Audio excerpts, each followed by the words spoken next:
अवधूत चिंतन श्री गुरुदेव दत्त श्री स्वामी समर्थ। तुम्हाला सर्वांचं आपल्या चॅनलमध्ये खूप मनापासून स्वागत आहे।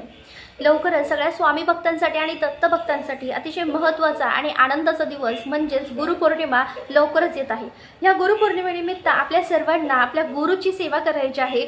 21 दिवसाचं अनुष्ठान करायचं आहे। ह्या 21 दिवसाच्या अनुष्ठानामध्ये आपल्याला काय सेवा करायची आहे, काय करायचं आहे, आपल्याला सगळी माहिती या व्हिडिओमध्ये देणार आहे। बघा, गुरु म्हटलं तर आपल्या आयुष्यात स्वामी महाराज आपल्या सगळ्यांना लगेच आठवतात, दत्त महाराज लगेच आठवतात। गुरु म्हटलं की गुरूंचं वरद असतं, ज्याच्या डोक्यावर असतो त्याला कशाचीच कधी कमी पडत नाही। आणि सगळ्यात महत्त्वाचं म्हणजे जर आपल्या आयुष्यात गुरुच नसते, स्वामी महाराजच नसते, तर आपल्याला किती संकटांना किती म्हणजे आपण विचारसुद्धा करू शकत नाही, एवढं त्रास आपल्याला सहन करावं लागलं असतं। तर विचार करा, एक म्हणतात ना की गुरुचरित्रात पण ते दिलेलं आहे बघा, की जेव्हा देव कोपतो तेव्हा गुरु राखतो, पण जेव्हा गुरुही कोपतो तेव्हा देवही राखत नाही। याच्यासाठी आपल्याला स्वामी महाराजांसाठी दत्त महाराजांची आपल्याला ह्या दिवसांमध्ये 21 दिवसांमध्ये अतिशय महत्त्वाची म्हणजे एक मांडियाळी करायची आहे। सगळ्या दत्त भक्तांसाठी एक महत्त्वाचा दिवस असणार आहे। त्यानिमित्ताने 21 दिवसांचं एक आपल्याला पारायण करायचं आहे।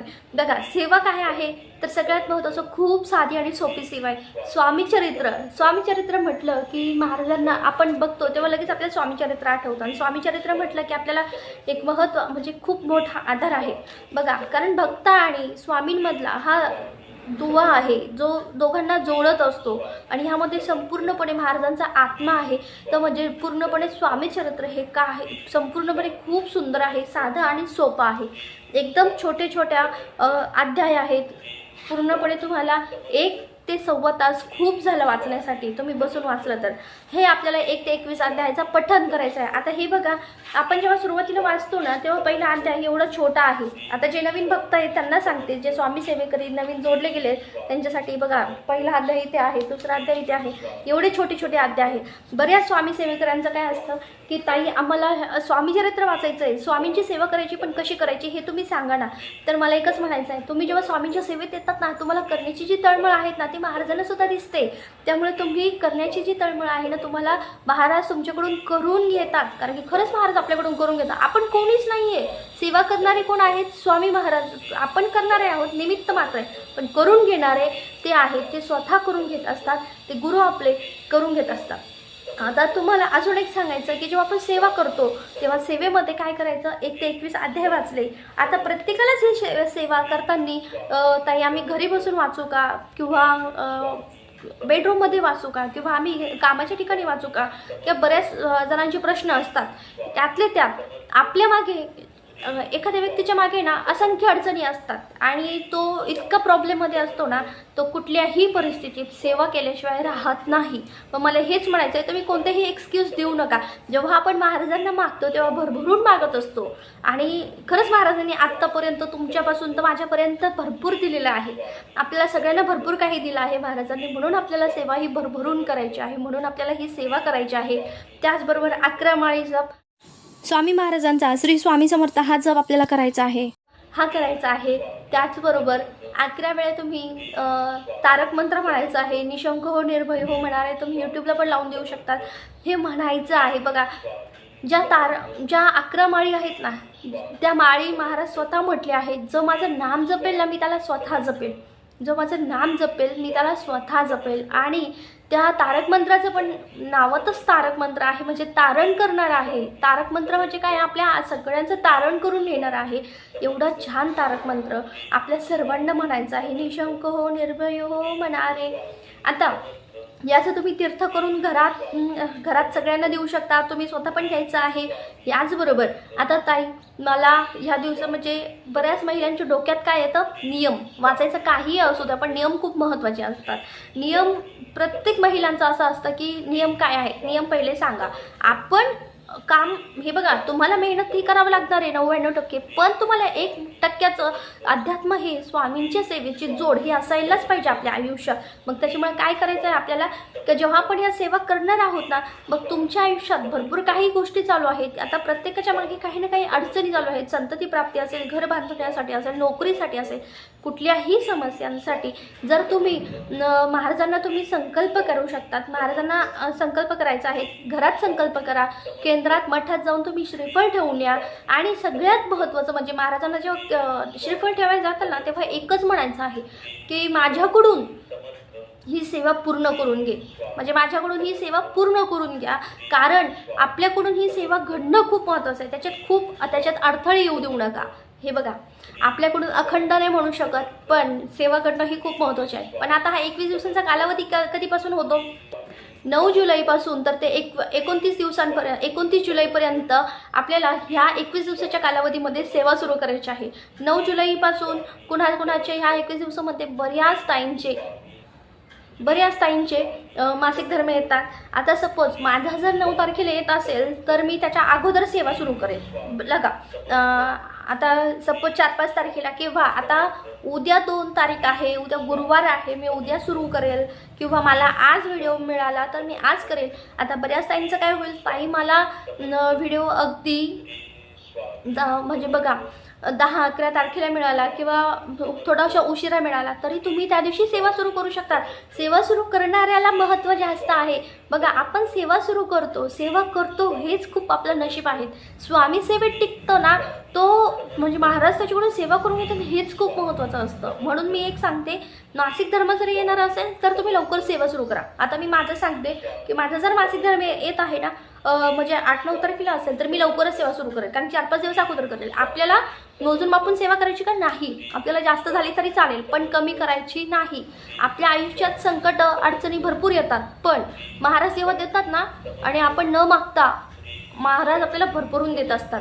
मग त्याच्यामुळे तुम्हाला सांगते, आपल्याला ही सेवा सुरू करायची तेव्हा तुम्ही भरभरून सेवा करायची आहे. मग तुम्ही ह्यामध्ये जर कुणाचे गुरुवार येत असेल, 11 गुरुवार येत असेल तर त्या दिवशी तुम्हाला आता बघा किती 2 गुरुवार येतात. या 2 गुरुवारामध्ये तुम्हाला डबल पारायण करायचं आहे. आणि ज्यांची म्हणजे बघा डबल स्वामी चरित्र वाचायचं आहे आणि ज्यांची 108 पारायणं चालू आहे त्यांना दुसरी म्हणजे वेगळी काही सेवा करण्याची काहीच गरज नाही आहे. तुम्ही स्वामींची सेवा करताय, खूप महत्त्वाचं आहे. आता ह्यामध्ये नियम अटी काय आहेत बघा. ह्यामध्ये नियम काय असणार आहे की सगळ्यात महत्त्वाचं, तुम्ही ह्या दिवशी म्हणजे महिलांना पडणारे प्रश्न, मांसाहार कडकडीत वर्ज्य राहणारे अजिबात बंद घरात होणार नाही, कारण की तुम्ही संकल्पयुक्त सेवा करताय त्याच्यामुळे ही खूप महत्त्वाची असते. ह्यामध्ये दुसरी गोष्ट म्हणजे काय येतं, मांसाहार बंद. दुसरं, कांदा लसूण खाल्लं तर चालतं का? हो चालतं, अजिबात तुम्ही खाऊ शकतात, पण ब्रह्मचर्याचं पालन तुम्ही केलं नाही तरी चालतंय. पण ह्यामध्ये काय येतं, सगळ्यात महत्त्वाचं परान्न वर्ज्य. तुम्ही संकल्पयुक्त सेवा जेव्हा करता तेव्हा ह्यामध्ये परान्न वर्ज्य असायलाच पाहिजे. जेव्हा तुम्ही परान्न खाता, तुम्ही 108 पारायण करतात तरीही तुम्हाला परान्न वर्ज्य करायचंच आहे. तुम्ही दुसऱ्यांच्या घरचं काहीही खाऊ शकत नाही. दुसरं म्हणजे आपण जेव्हा ह्या सेवा करतो त्या सेवेमध्ये आपण एकाग्र चिंतेने एका ठिकाणी बसून एका वेळेत पठण करायचं आहे. बघा, एका ठिकाणी बसून एका वेळेत म्हणजे काही म्हणेल का ताई आम्ही बेडरूममध्ये वाचलं तर चालेल का? हो चालतंय. तुम्ही कामाच्या ठिकाणी सुद्धा वाचन करू शकता, कारण की काही महिलांचं असं असतं की सकाळी लवकर जातात, बिचारा 9:30 वाजता घरातनं जातात, 8 वाजता घरातनं जातात आणि संध्याकाळी 6:30-7 वाजता घरी येतात, उशीरपणे होतो. मग त्यांनी वाचायचं कधी? तुम्ही तुमच्या पावल्या वेळेत तुम्ही कामाच्या ठिकाणी सुद्धा वाचन करायचं आहे. बेडरूममध्ये सुद्धा वाचलं तरी चालतंय, काही हरकत नाही.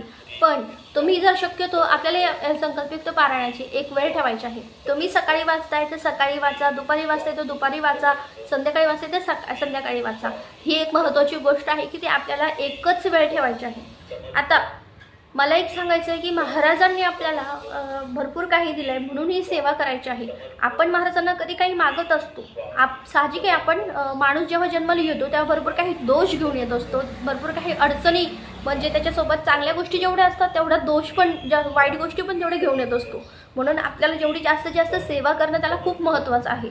मग मला काय सांगायचं की आपलं जर पाप आपण म्हणतो ना की मी सेवा करतो तरी पण मला आणि सेवेने आपलं भरपूर काही प्रारब्ध कमी होत असतं. मला काय म्हणायचं, आपण जर 1 किलो म्हणजे आपल्या आयुष्याची भोग जर 1 किलोच्या प्रमाणात असेल आणि आपण सेवा करतोय पावशर, मग ती कुठल्या ह्याच्यात जाणार आहे? आपल्याला सेवा किती करावं लागेल, जेवढा जास्त त्रास असतो तेवढी जास्त सेवा वाढवावी लागते. म्हणून मला एकच सांगायचं आहे, आपल्याला सेवा आपल्या भोगापेक्षा जास्त ठेवावी लागेल. आपण बरेचसे म्हणतो की आपण सेवा करतोय पण लवकर आपल्याला म्हणजे फळ भेटत नाही आहे. का नाही भेटत? आपले पूर्वकर्मीचे जे दोष आहेत, ते प्रारब्ध आहेत, ते मिटवल्याशिवाय आपल्याला म्हणजे आपल्याला बघा ते मिटल्याशिवाय आपल्या कोणत्या इच्छाच पूर्ण होत नाही ना.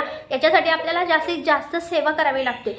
आता सेवा बघा, तुम्ही सपोज जर कोणत्या पण गोष्टीसाठी जर पावशेर आपल्याला लिमिटेड सेवा करायची नाही आहे, जसं की तुम्ही फक्त पावशेर अर्धा किलो किंवा फक्त 1-2 पाट केले, फक्त एवढं करायचं नाही आपल्याला। जेवढा जास्त त्रास असतो तेवढा जास्त सेवा करायची असते। बघा, कुठल्याही गोष्टीसाठी आता 1 किलोचं आपल्या डोक्यावर माथ्यावर दोष आहेत आणि ते दोष मिटवण्यासाठी आपल्याला फक्त 1 किलो करावे लागेल का? नाही, तर आपल्याला 1.5-2 किलो सेवा वाढावी लागेल। म्हणजे 1 किलो तिकडे जाईल आणि बाकीच्या उरलेल्या पावशेर अर्धा किलोमध्ये आपल्याला ज्या काही इच्छा आहे ते पूर्ण होतात, जे काही दोष येतात ते दूर होत असतात आणि खरं तर सगळ्यात महत्त्वाचं म्हणजे जे काही संकट येतात ते दूर होत असतात। महाराज आपल्या काय करतात, आपल्या अंगावरचं पूर्णपणे संकट दूर करून घेत असतात। फक्त आपल्याकडून सेवा होणं खूप गरजेचं आहे। तुम्ही मठात जाताल, केंद्रात जाताल, तुम्ही कुठलीही सेवा करा, तेव्हा तुम्हाला सगळ्यात महत्त्वाचं म्हणजे त्यांना विनंती करायची, सेवा पूर्ण करून घ्या।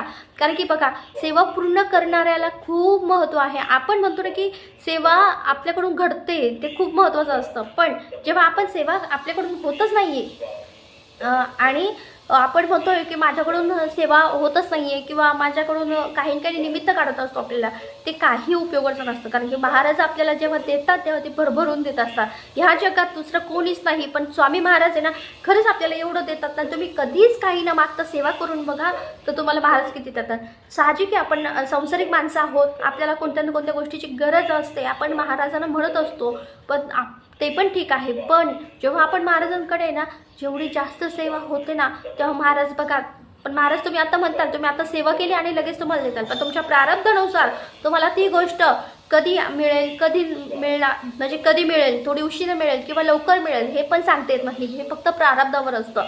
पण महाराज तुम्ही बघा, तुम्ही जी काही सेवा करताय, जी काही जास्तीची सेवा असते ते तुम्ही व्याजासकट तुम्हाला त्याचं फळ नक्की मिळणार म्हणजे मिळणार, तुमच्या इच्छा पूर्ण होणार म्हणजे होणार। बघा, महाराजांनी सांगितलंय, जो करेल सेवा तो खाईल मेवा, आणि आपण ह्यामध्ये काय करायचं आहे, जेवढी जास्तीत जास्त सेवा करू। तुम्हाला आता काहींना ह्या दोषामुळे प्रत्येकाला स्वामीचरित्र वाचणं शक्य होत नसेल, म्हणजे काहींना फक्त स्वामीचरित्र होतंय, काहींना फक्त माळ जपणं होतंय, काहींना फक्त तारक मंत्र होतंय, पण आपण चालतं बोलतो स्वामी महाराजांचा नामजप करू शकतो। बघा, बऱ्याच जणांची इच्छा असते का स्वामी सेवा करायची, पण कशी करायची? मग कशी करायची म्हणजे तुम्ही अशा पद्धतीने तुम्ही रोज आपल्याला ह्यासोबतच 3 अध्याय 11 माळी हे घ्यायचेच आहे, पण ह्यासोबतच तुम्ही जेव्हा सेवा करताल तेव्हा तुम्ही घरात सेवा करू शकतात किंवा बेडरूममध्ये सेवा करू शकतात, कामाच्या ठिकाणी सेवा करू शकतात। तुम्ही प्रवास करताय, तुम्हाला सेवा करण्यासाठी वेळ नाही, तुम्ही स्वामीचरित्राची PDF आहे तिथं ती वाचन करू शकता। सेवा करणं म्हणजे काय? सेवा करणं म्हणजे फक्त एक मनाने तुम्हाला तिथं सेवा करायची आहे, मनाने तुम्हाला स्वामीचरित्र पठण करायचं आहे, मनाने स्वामी महाराजांचं नाम घ्यायचं आहे। तुम्ही बघा, तुम्ही तुमचं मन जर तिथं नसेल ना, तर तुम्ही सेवा करताय पण काही उपयोग नाही, पण ज्याच्या मागे खरंच खूप अडचणी असतात तो सेवा केल्याशिवाय राहत नाही। आणि खरंच सांगते महिलांनो, आपल्या आयुष्यात ज्या काही म्हणजे चांगल्या गोष्टी घडतात ना, त्या फक्त स्वामींमुळे। दादांनो असेल, महिलांनो असेल, मला सगळ्यांना एकच कळकळून सांगायचं आहे, जेव्हा तुमच्याकडे हा व्हिडिओ येईल ना, अगदी तुमच्याकडे कितीही दिवस असू द्या, तुम्हाला सेवेला लागायचं आहे।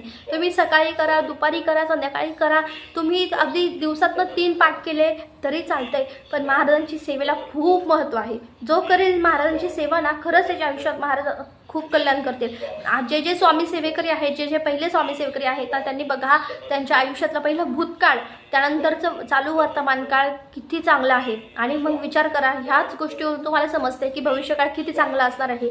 ज्या गोष्टी मागत नाही ना आपण महाराज, त्या आपल्या आयुष्यात घडून येतात।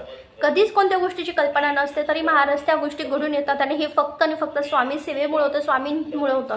मग मला एकच सांगायचं आहे, चला स्वामी सेवा करूया, आपल्या आयुष्याचं सोनं करूया। आणि हे खरंच आहे, ज्यांना कळालेत ना स्वामी महाराज, त्यांनाच खरंच माहिती आहे की स्वामी सेवा खूप महत्त्वाची असते। ह्या गुरुपौर्णिमेनिमित्त आपल्या सर्वांना स्वामींची सेवा करायची आहे। तर चला, सेवा स्वामींच्या चरणी रुजू करताना व्हिडिओ येतच थांबवते। व्हिडिओ आवडला असेल तर लाईक, शेअर, सबस्क्राईब करा। श्री स्वामी समर्थ।